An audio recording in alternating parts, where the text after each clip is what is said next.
சொல்லுங்கள் சார். வணக்கம்.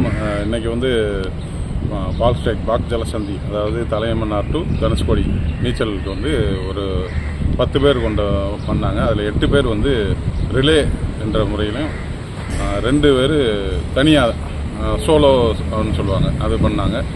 இதில் மொத்தத்தில் 3 மாற்றுத்திறனாளிகள் கலந்துக்கிட்டாங்க.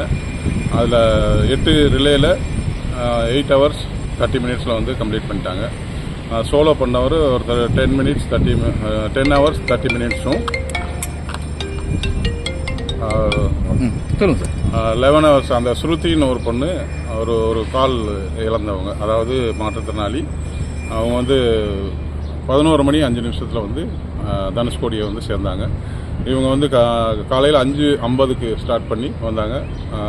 நல்ல அலைகள் இதெல்லாம் கொஞ்சம் கஷ்டமாக தான் இருந்தது. அதையும் மீறி அவங்க வந்து கஷ்டப்பட்டு வந்து சேர்ந்துருக்காங்க. எனக்கு தெரிஞ்சு இது ஒரு காலில் ஸ்விம்மிங் பண்ணியிருக்காங்க. மாற்றுத்திறனாளி பண்ணல இவங்க தான் முதல் முறையாக இருக்கும்னு நினைக்கிறேன்.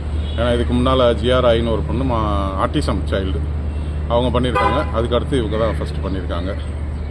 ஸோ இது வந்து ஏன் இந்த மார்ச் ஏப்ரலில் இது பண்ணுறாங்க அப்படின்னா, மார்ச் ஏப்ரலில் தான் வந்து அலைகள் அந்த இதெல்லாம் கம்மியாக இருக்கும், காற்று இதில் சீற்றங்கள்லாம் கம்மியாக இருக்கிறதுனால இந்த மாதம் சூஸ் பண்ணி வருஷத்துக்கு ஏப்ரல் மேல மார்ச் ஏப்ரல் மே இந்த 3 மாதத்துக்குள்ளே பண்ணிடுறாங்க. தேங்க்யூ. பேர் மட்டும். நான் வந்து இந்திய நீச்சல் கழகத்தோட அப்சர்வர் பார்வையாளராக வந்து இதில் கலந்துக்கிட்டேன்.